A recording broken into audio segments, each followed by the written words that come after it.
Hey everyone, Enrique here from Maven Analytics, and welcome to the finalist voting for the Maven Rewards Challenge.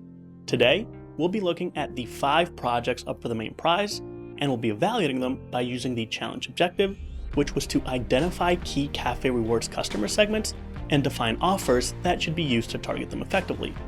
Now, as always, we'll consider each project as a whole, including the description, images, and embedded reports. So let's get started.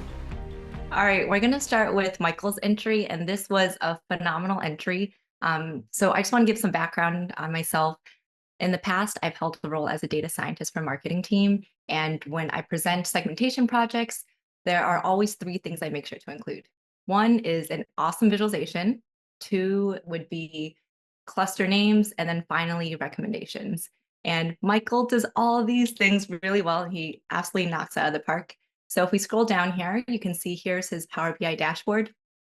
And if you start on the top left here, I love this visual just to give you a sense of the data. I love visuals like this where you pack a lot of information into a small area. And then as a user or as a viewer, you see that certain things jump out and you're like, oh, I just discovered something that's so cool. And so here I see like this is really dark. And then if you read up here, this is telling you that the typical customer is 54 years old and has this average income. So throughout this whole dashboard, there were many instances where I would look at it and be like, okay, I'm discovering something. And then Michael like really clearly states what I should be discovering. So he does that same thing with revenue down here. And then if we go to the right here, this is, I would say, the most impressive part are these customer segments.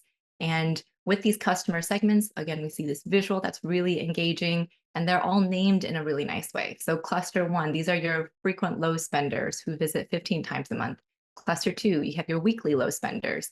And another small thing I want to point out here is this says visits 6 times per month, which isn't exactly right in terms of weekly, but that's the whole marketing spin. Like 6 times a month is a mouthful, but when you say weekly, that's something that people can grasp. So even little things like that are really well done here.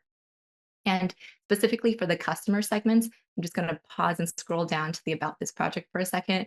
These were done using a machine learning algorithm called k-means clustering right here. So he has this really nice Python code that's documented here, along with visualizations on how he chose 4 clusters. And then if you scroll down a bit further, he talks about how he created the visualization using a technique called PCA. So PCA is a bit more advanced, but the whole idea is you have a lot of fields in your data and you want to visualize everything in 2 dimensions, and he was able to do that here. So another thing I love is all the messy stuff is at the bottom, but at the end you just have this really nice visual. Okay, so moving down here, this part has a lot of information about it, but again, I think he highlights things really well, such as over here, we see these offers have the highest redemption rates. These channels have the highest view rate, and certain discounts or certain offers are highlighted throughout, which is really helpful. And I also love these visualizations over here, where these are when the offers were sent, and then some stat is moving up and down, or some metrics moving up and down. And again, that's all captured by a sentence here. So this is saying average daily revenue increased by 15K, like that's our main takeaway. And then if we scroll all the way to the bottom, we have the recommendations here. So overall, I thought this was a phenomenal entry. It combined the power of machine learning in Python with data visualization within Power BI. I would say the only piece of feedback I would have is something my marketing manager always told me, which was share your recommendations first. If this is for a CMO, instead of having those recommendations on the bottom, you could even have them just at the top or scattered throughout for each visualization. But yeah, I thought this was a great entry. Really nice job, Michael. Small thing.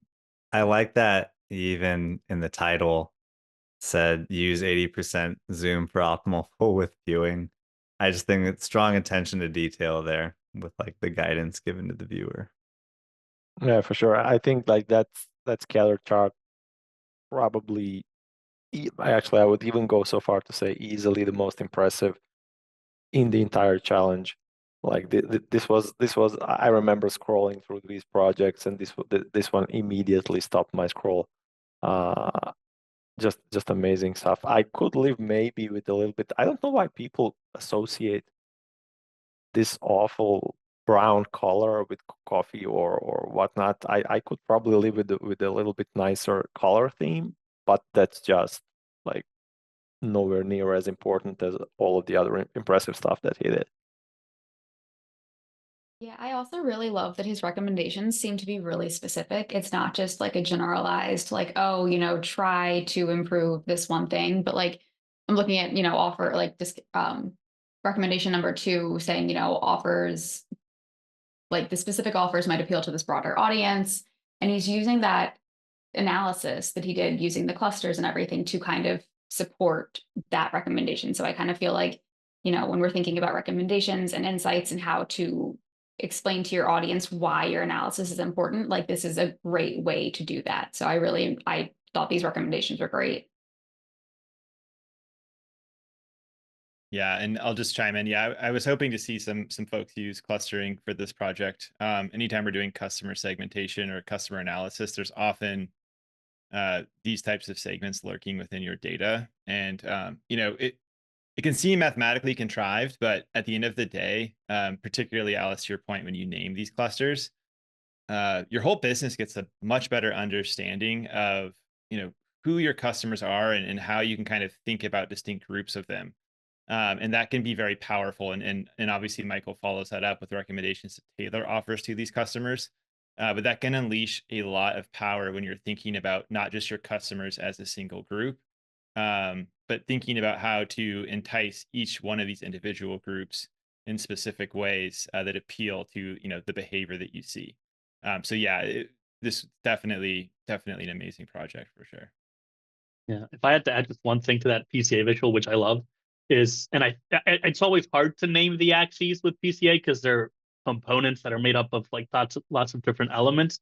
But just by looking at the segments here, like it looks like the Y could be like frequency, because you have the top 2 ones are the frequent and frequent, and then the bottom ones are weekly and weekly, and then it looks like the x-axis is more tied to spend because the ones on the left are low spend, and we have mid with the yellow and high with the ones that reach out. So I think naming the axes here, even if it's a little bit abstract, I know, Alice, you show great examples in your courses, can also just help.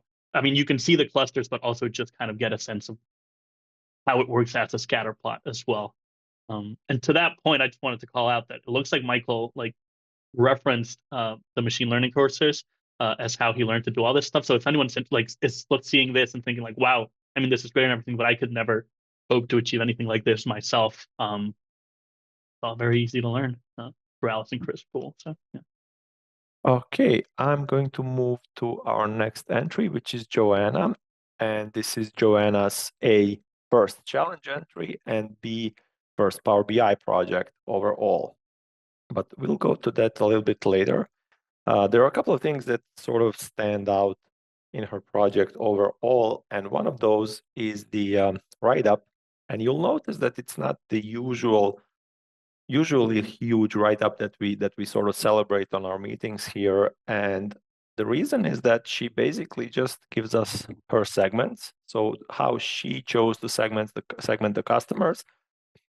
She does this by age and income level. There are also some assumptions here about the piece of the audience which she removed based on either missing data or illogical data. And then after that, immediately there are the recommendations. What's missing basically here is the technical stuff, right? We often see these write-ups very heavy with coding exercises or examples of data cleaning, code snippets and whatnot. All that is missing here, but for this particular purpose, I actually think it makes a lot of sense because of the audience, right? If the audience is the chief marketing officer, then they're not really going to look too deep into the technical details anyway, right? So hitting them with just this high level basic segmentation and very actionable recommendations actually makes a lot of sense, in my opinion. So let's jump to actually open this in another window so we can see better. Another thing that sort of stands out is the layout of the report. Now, storytelling with data has become a science in its own right, and through the literature you can find different rules and golden rules and recommendations. And what this reminds me of is something called 330-300 rule. What that basically says that you should be able in 3 seconds to understand the most important KPIs of the business, which is clear enough here at the top. Then 30 seconds is usually on the left-hand side, something that is still high enough level, but a little bit more detail. Now, in this particular instance, this is filtering pane and the legend, which is hugely important because it reiterates the segments that she's been using through the report. And then there is the 300 piece, which is basically where you dig into a lot of these charts that you have available here. It's very clean, very crisp, very easy report to navigate. It doesn't change that sort of layout if you click through these panes, which makes it really easy for anybody, especially somebody like a C-level officer with they don't ideally want to spend a lot of time and brain power understanding what's there. So this is actually a very, very simple and easy to digest report. I will again mention the color theme. I don't particularly like these shades and these colors. I understand where they come from, the association of coffee and all of that stuff. I don't think it's the best solution. But other than that, if you for example go to this customer page, like check out these charts here, which are very simple. They have the shared axes, and it takes very little effort to move through this data, which I think is very important if you want to concisely communicate a point. I also have to shout out to finally good use of a funnel chart. Over the years, we've seen so many incorrect usages of this visual. It's refreshing to finally have a great example of it. My personal probably favorite part are the insights. Now, these are the recommendations here, which also live in the write-up. And why I like them is she actually creates an actionable recommendations, right? Like we've seen a lot of entries, maybe even technically more polished or impressive, but at the end they finish with something like, hey, like you should try to keep retention high, or you should increase engagement with this group of people. It doesn't actually recommend how to do that, right? But she does. Like check this one, for example. Adjust the offers for elderly group. Now, in her analysis, she found that this is the most responsive group. And then she talks about stuff like their income and the fact that as elderly people, they are likely to have health issues. So we should introduce some sort of caffeine-free products and stuff like that. Really detailed, really actionable stuff.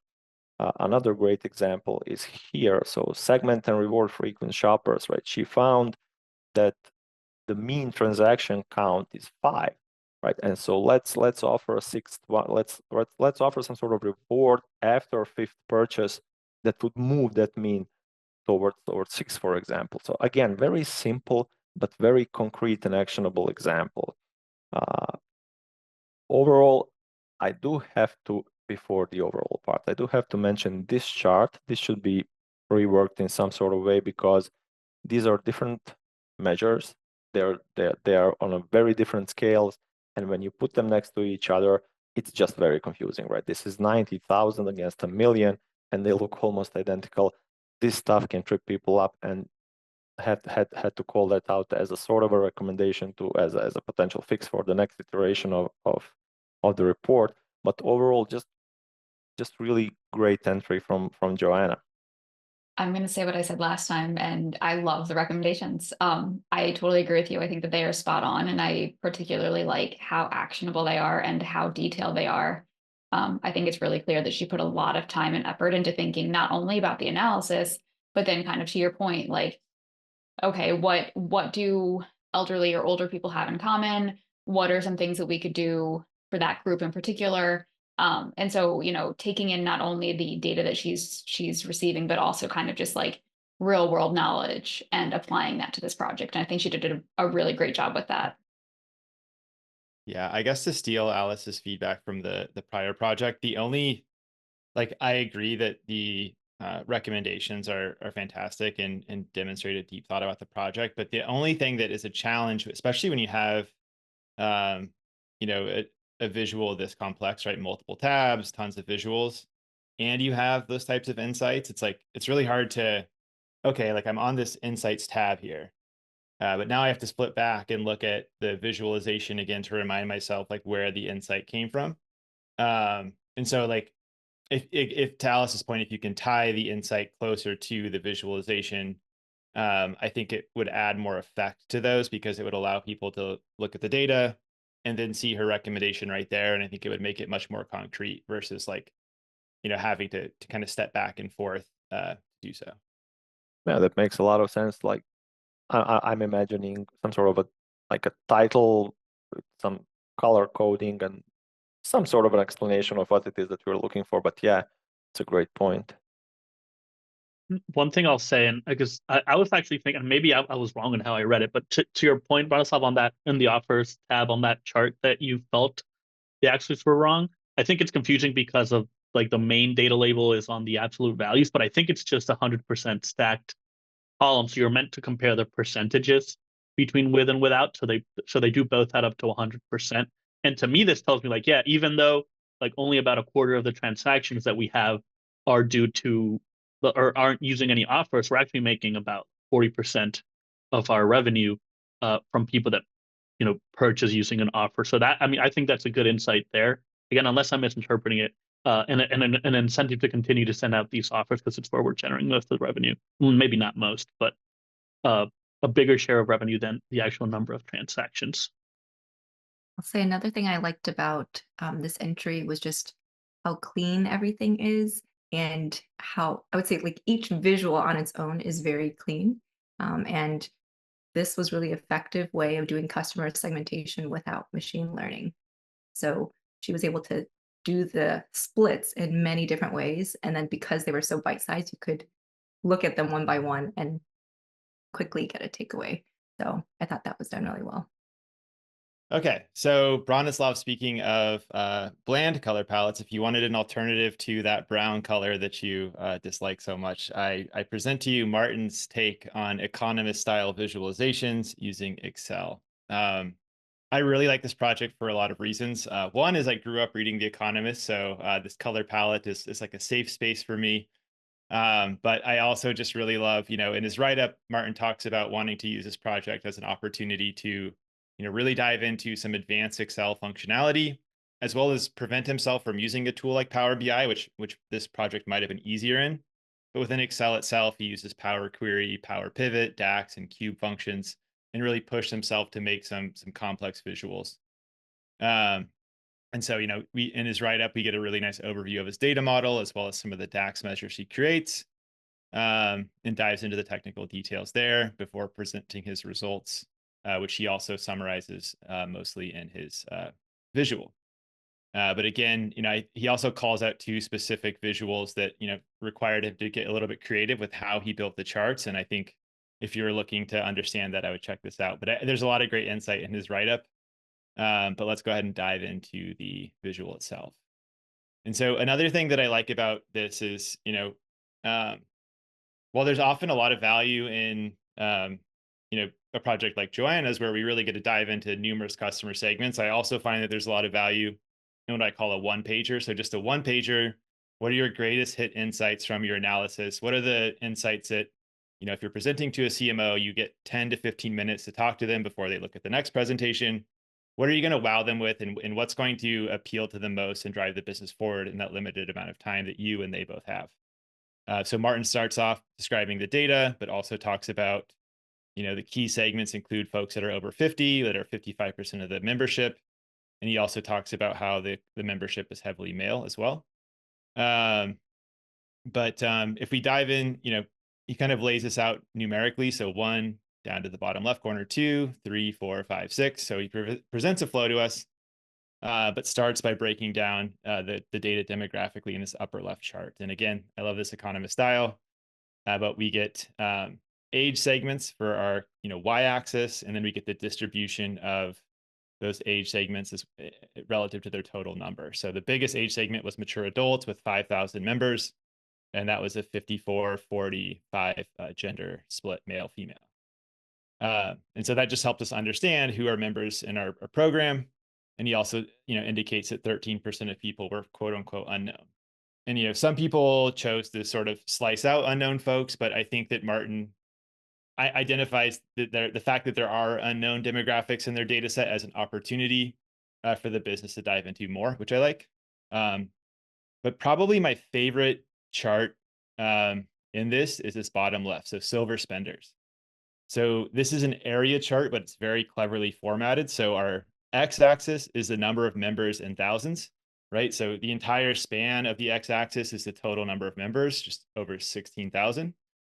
And then each bar represents the number of members in each group. So for example, our mature adults spans from about 5,000 to 10-ish thousand. So there are about 5,000 members in that group. And then the y-axis is the average spend. And if we multiply the number of members by the average spend, we get total spend, or the area of that bar. And so this is a really clever way to help us understand something like the fact that, looking back at our top chart again, adults and seniors had roughly the same number of members, but because the average spend for seniors was, almost double that of adults, seniors make up a huge share of the revenue pie relative to adults. And so that's going to help the business understand to really focus and hone in on that, just the single visualization here. So I love that chart, and I love the way that it's structured. Moving up to 3, I think this might be one area that we could have not included this visual. I think it's important to dive into offers, but the takeaway is that the diverse range of offers produces mixed results. And then in the strategy recommendations, we talk about use fewer offer combinations to optimize analysis. And so when we have a case like that, maybe we still include it, but we don't make it as front and center. Because I think there are some other amazing insights that I'll get to shortly that I think might better, fit that center stage there.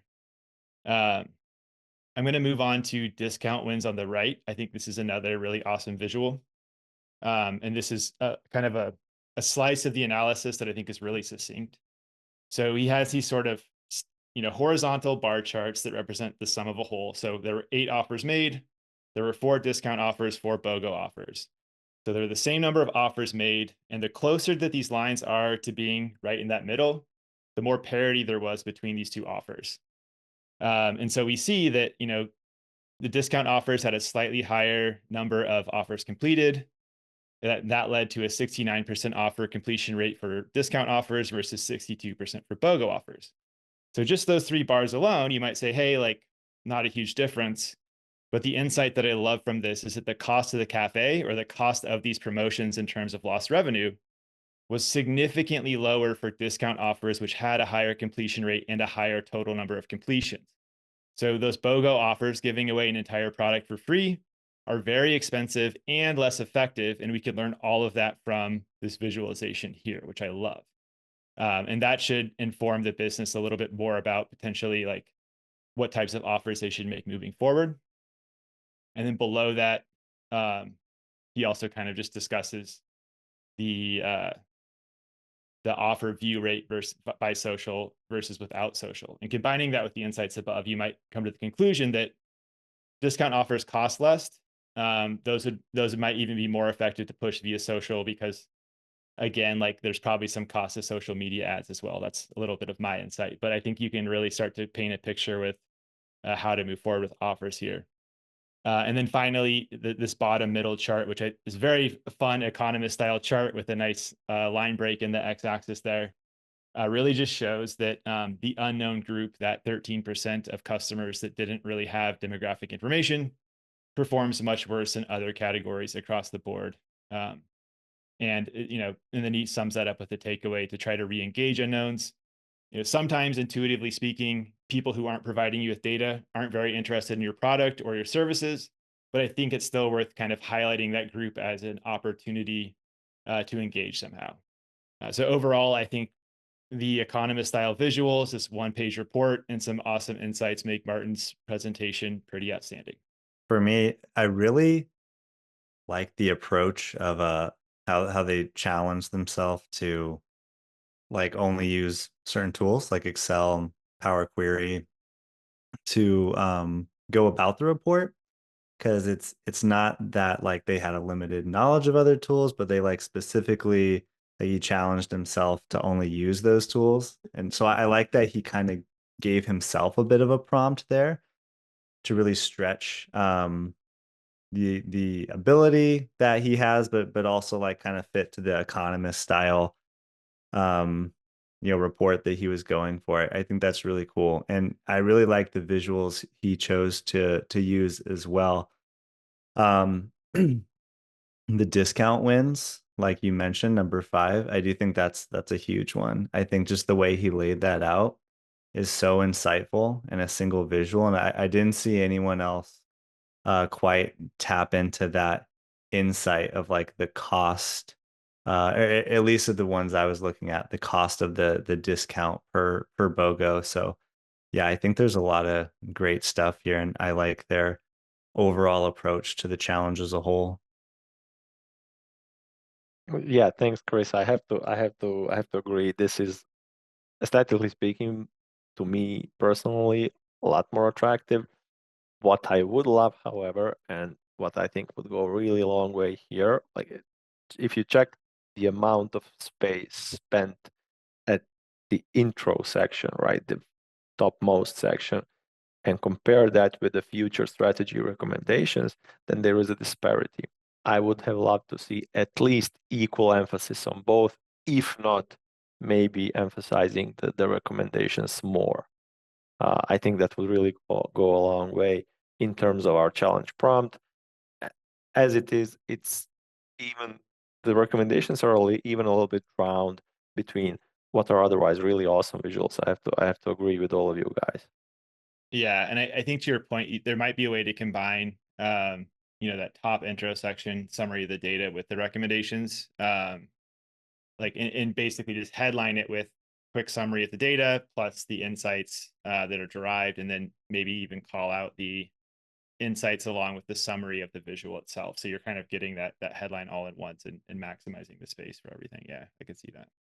What I do really like about that intro though is that he's kind of essentially like using references and saying, hey, if you want to see where I'm getting this information from, here's the charts, and then very helpfully numbered the charts too, to be able to let people to refer to those specifically.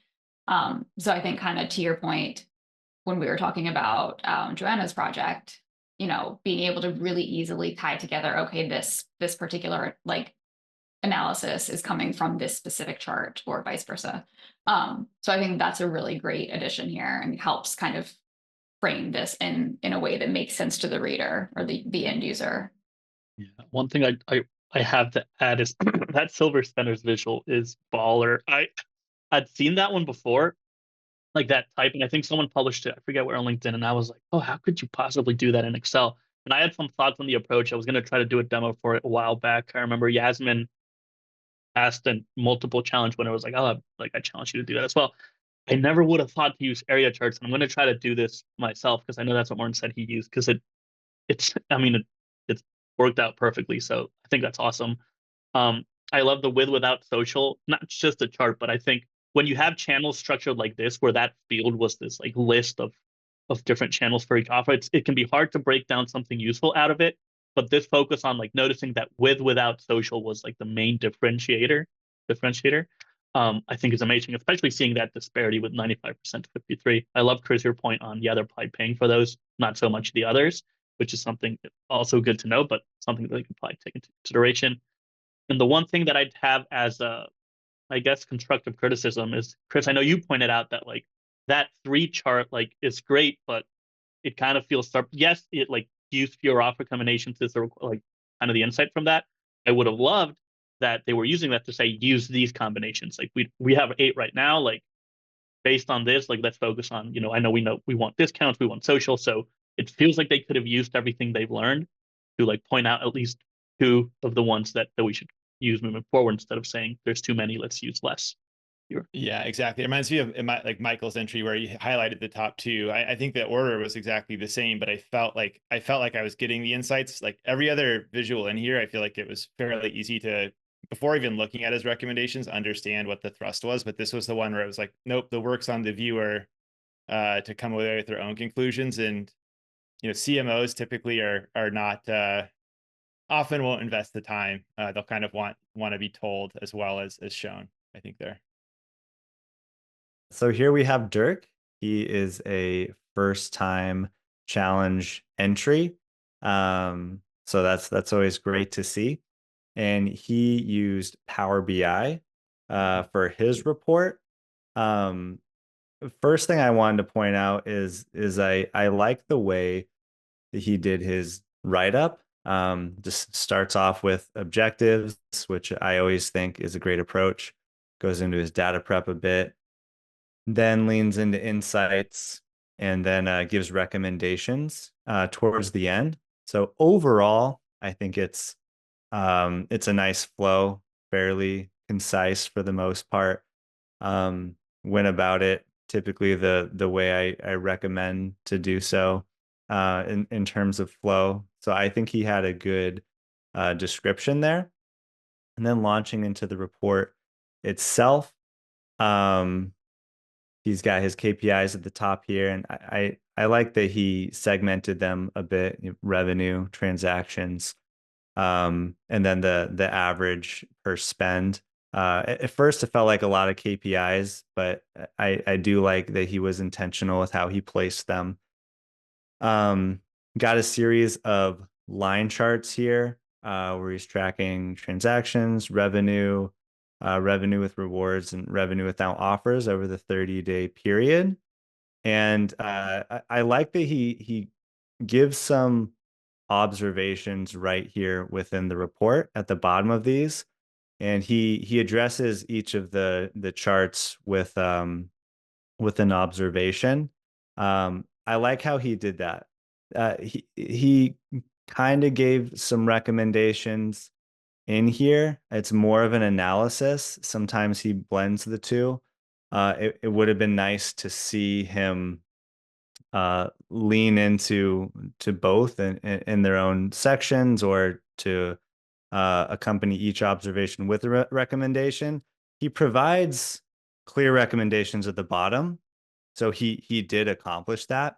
Would have been nicer nice to see that clear in the report, but I think he addresses what's going on here in the charts quite well with his observations section here, pointing out that like time in between offers, it seems like 3 to 4 days is where we see the best effect. And that shorter intervals between offers is preferable. So he gave like some clear observations that I thought was nice. As I was reading through this as a whole, I think he pointed out things quite well that started to tell a bit of a narrative. This details by offer, very similar, Chris, to what you had mentioned with Martin's. He does break down each offer, which can be seen as a bit excessive, and it is a lot of information. But you can see as you're looking at it that clearly, like, discounts were better than BOGOs. Overall, he does point out cost as well. And you can see here, like, the cost of the BOGOs is more. So he did. I actually I didn't quite like notice it as much as I am now, like, looking through it, but I'm seeing that he actually, he didn't like explicitly point out the cost versus rewards, which I think would have been a great observation, but he does represent it here in the chart. So even though it's a little bit heavy in terms of content, you can see that discounts were better and BOGOs were more costly. And he speaks to that down here in this section as well. Speaks to visibility by channel combination and the completion rate. So you see that web, email, mobile, social was the most effective, as one might assume, but I think he visualizes this quite well. And then, yeah, gives some more key observations here at the end, showing that this is the best combination. The longer the visibility, the higher the completion rate. Okay, like that's good insight. And that yeah, the revenue with discounts was higher than revenue without. Like those, I thought those were all like great insights that he pointed out through this. Again, would have been nice to see clearer recommendations in here, like he points out down here. But you do kind of get the gist of that through his analysis. Like he makes that clear in his analysis, which I think is still always great to see. I like the oh, I just realized I was on the second page. Sorry, everyone. First time doing this. So I guess we'll backpedal a bit. But so at the beginning here, I like that he kind of points out those unknowns as more of outliers, and so he kind of addresses that first off. And then he points out the age groups and incomes group, and you can see from the takeaways the highest spend was the 50 to 59 segment, and points out the revenue of this age group is as well, or that 50 to 60K income group had the most transactions. One interesting observation that he calls out is that there are a lot more transactions from males versus females, but that females generate more revenue than males. I thought that was really interesting to see that called out, because when you look at this, there's a big gap in between the two, but more revenue generated by females overall. So you can click into these for a little bit more insight. New customers over time. He's just kind of showing through the years. This one, I felt like with this one, like probably could have removed some of these earlier years. He points out that Q3 of 2018 is a drop because there's only 1 month represented. I think if it were me, I would have just taken that out because it's kind of a false drop here. But really it only drops this much. And tracking transactions by membership over time calls out here that transactions grow in proportion to the number of customers, which you might assume, but it is nice to see that represented and called out. So I know I flip-flopped these pages. Sorry about that. But that is Dirk's report. I think he did a great job overall with flow, and I like the way his takeaways were presented. I think color, as we were kind of talking through, I rather like the background, this like kind of cream color. Not crazy about like the brown here. I think the green is nice. Whenever I'm thinking about color, I think of it like if I was creating a report for stakeholders. Typically you might not see a color scheme like this in the corporate world, but then I was thinking too, like, well, maybe that's their brand deck or something like that. And those, sometimes companies have a brand deck and you're kind of constrained to certain color schemes. But I do think, aside from that, like it is clean overall, the color scheme, even if we might not prefer brown in there. So yeah, that's my report on Dirk. Yeah, I like this one. I will say, like, you're talking about the dive into the offers. I really like the way that the table was structured, because one of the luxuries when we use a tool like Power BI versus Excel, at least like when we just have an image, right? Maybe if we had the sheet, we could interact with the data, but when we have that discoverability and we can sort by various columns, like that does allow me to get more insights. It feels like a different style of report a little bit if it's interactive dash versus a static visual. And I can definitely see, like, I love this table, and I love the breakdown of those metrics. I think that's pretty novel, especially to get that sort of profitability there. And of course we can, like, potentially sort by these and interact with this in a way that does allow us to kind of mine that a little bit more. So yeah, but I do love, like, I think this, we saw a lot of projects where people broke this out, and it's a very challenging task because it's multi-dimensional data. But I do like how I like how the choices were made here, because I think we can kind of quickly float things to the top based on the metric of interest here. Yeah, I'll say one thing that I've seen that I really like is if there's one page that has like the high level recommendations, a few clear visuals, and then if someone has questions on something, you flip to a visual like this one that Chris just mentioned, and then you can do the deep dive there. So I think like this is great for a second page because then you can really dive into it. Yeah, that's Also, right. I feel bad for starting on the second page. So sorry about that, Dirk. yeah, I'll go that. I think it was an awesome breakdown, and I do love the fact that again, in his write-up, his flow is really natural, and it feels like it's written for a non-technical person. Essentially, basically, I think everybody can understand, which is a huge deal. Ultimately, if you think about it, the data analysis workflow and the effect of the analyst, right? The idea is to influence the audience and to educate the audience, which I think that does very well. And I do love the fact that he mined the observation that even though the ladies are, in terms of sheer volume, far less represented in the sample, they actually drive more of the business value, which not actually a lot of people found, if I remember correctly, although we had a lot of these entries. So I will admit that the information is a bit blurry, but I'm fairly confident that not a lot of people found this. Yeah, I just really like those line charts. Like even just showing, I know it's like one of the insights was on the second page where it was just like offers boost sales. Like even seeing the impact of sending offers in revenue without the offers or just transactions over time, like people coming to buy things, even if they're not like taking up an offer, like will increase once. So I know Michael actually did the same thing when he noticed like the frequency between sales had a big impact. I wish that Dirk had included those average lines in it looks like it's at like 0 to 15 period between the when the like offers are most sparse, like add an average to those lines, and then because then you'll see that average move up when you start making them more frequent.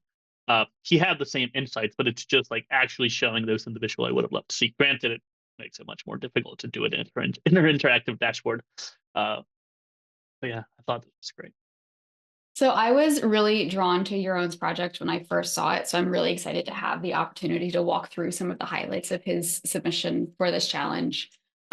Starting with the about section of this project, I always love seeing those insights and the recommendations right up front. I think we've talked about this a couple of times so far today, but I really think it helps the reader or the end user kind of frame the information they're about to receive in a way that makes more sense. It kind of gives them like a starting point for this is where I should be focusing my time and my attention.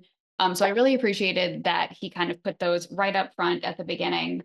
I also thought his kind of interpretation of records in this data set section was really helpful, kind of thinking about what his idea of, the records from the events table, this is what I think they meant. And then his thought process surrounding the transactions that couldn't necessarily be linked to a specific order, why he chose to exclude those transactions from his analysis. I thought it just was really helpful to kind of get an idea of where he was coming from. In general, I do typically like to see a little bit more information in the about section. So this is pretty brief. It really just covers, the task, the overall insights, and then kind of the data set. I would typically love to see any kind of information about the analysis itself, any kind of data cleaning or manipulation that he did, how he actually analyzed the data, how he landed on heat maps, which we will shortly see kind of as that primary data visualization tool. But overall, what he included was really relevant, and I thought it was really helpful to kind of see. So looking at the report itself, I think that this was really easy and clean and easy to interpret. I know we don't love the brown color, but I do think that like having a monochromatic color scheme makes this a really sleek looking report. I love all of these really descriptive titles that kind of ask a question and then you immediately see the answer. So, who took a view with the offers? mostly it was young people with high income, and you can see that reflected in the heat maps where that is the darkest color is, you know, this upper quadrant here. So I think that it makes a lot of sense in this case to use heat maps. It's a really great way to kind of break down and segment. And I also will say that, you know, I'm a fan of having just a couple of different types of visualizations on a report. I think it kind of decreases the cognitive load that is needed from the end user, and thinking about that person who is the CMO who probably has a lot of other things on their plate. Only having to interpret one chart or two charts at a time is probably very helpful and kind of helps streamline the whole process.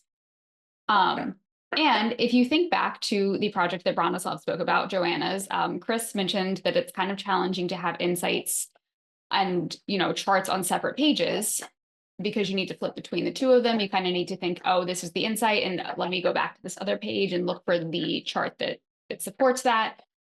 So Chris kind of teed me up perfectly here, because one of the things that I missed the first time around that adds a ton of value for me is that in this advice section down here, Jeroen actually created these bookmarks that allow you to see the specific analysis results that led to a recommendation. So for instance, if I click on that number 1, which says that there should be a focus on high income customers, I see that the high income columns of all of these heat maps have been automatically highlighted, which kind of helps show the evidence behind that specific recommendation. And again, you know, I can go through and I can kind of see this is about optimizing communication for lower income customers. And we can see these are the people that ignored the offers. And so maybe thinking about different ways to communicate to them would be helpful. And he's done that for each of these recommendations. And you can kind of see that some of the charts are changing as I click through these. So it's just really helpful to have that additional, you know, not only do I see the chart and have the recommendation on the same page, but I can click onto the specific number and see that that's the reason that this recommendation is being given.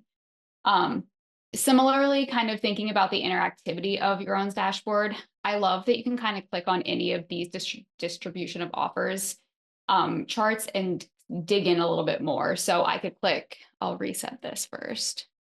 I could click on female, for instance, and the customer gender, and I'll see that they made up 41% of the offers. I can again see that, you know, they're in line with, they are the young people with higher incomes that viewed the offers. You know, I can look at specifically the web and email offers and kind of see what types of offers there were. Again, you know, who got the highest rewards when completing that specific offer. So I just thought it was a really helpful way to kind of focus on different segments and how that plays into the success of these offers. In a future iteration of this report, I think that the primary thing that I would change here is mostly about how the end user is understanding things.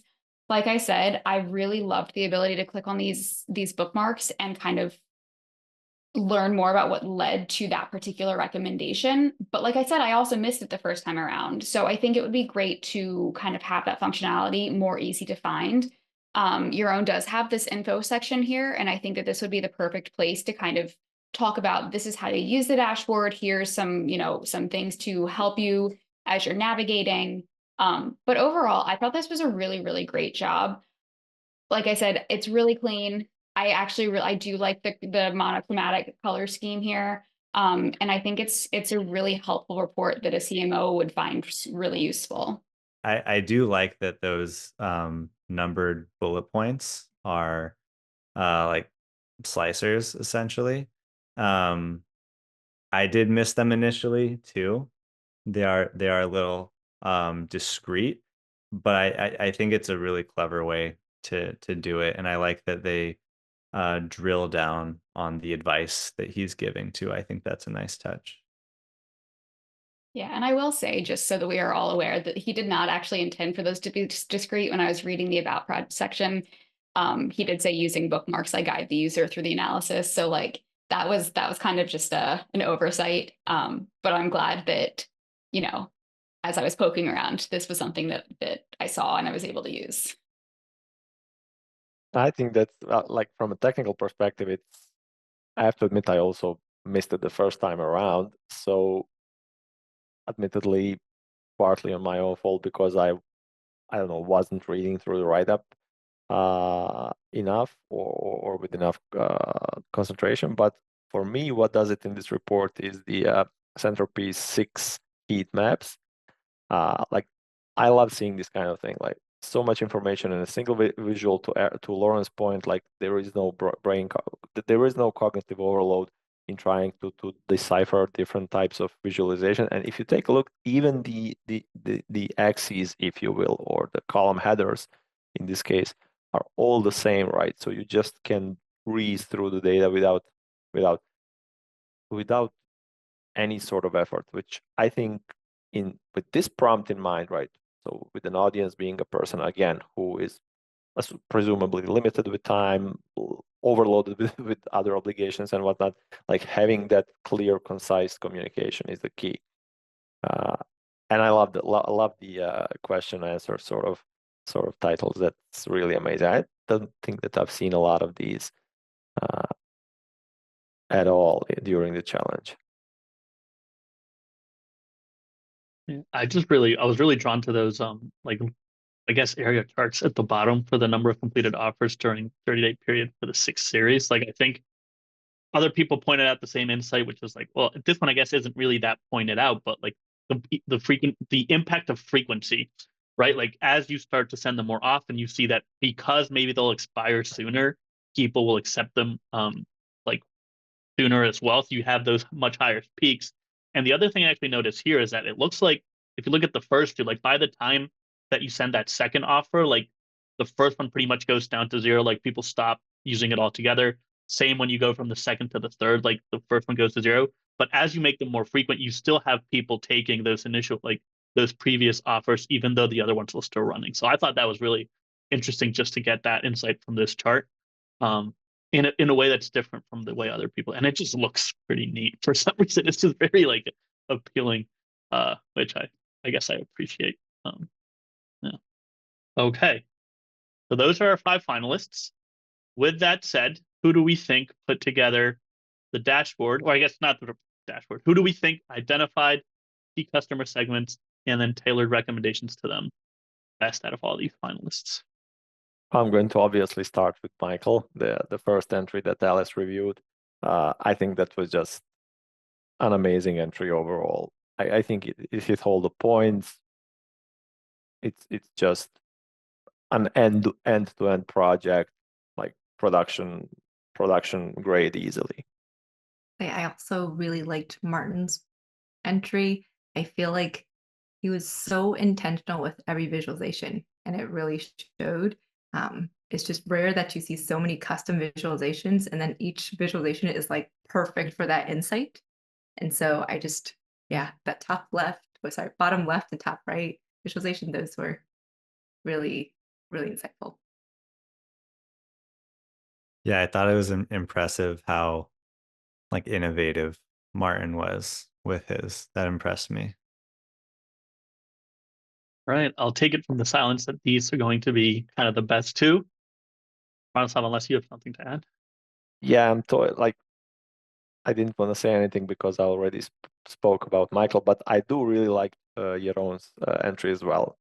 I think it's in this conversation. I just love the interactivity. I love the heat maps and the way he communicates in those. If nobody else, I will throw in a vote for that one too. All right, that works for me.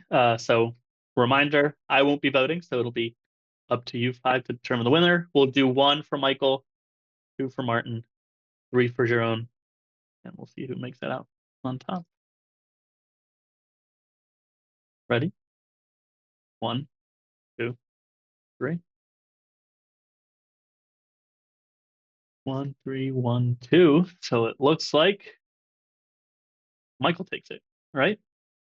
All right. Do a silent round of applause for Michael. Congratulations. All right. Congratulations, Michael, on winning the Maven Rewards Challenge. As you probably know, you'll be taking home a free annual membership to Maven Analytics for yourself and also a Maven Challenge winner t-shirt. So congratulations for this challenge. Thanks again to everyone who continues to participate. Thanks to the finalists, honorable mentions. please stay tuned. We've got a spooky challenge in store for you up next, and it should be a lot of fun.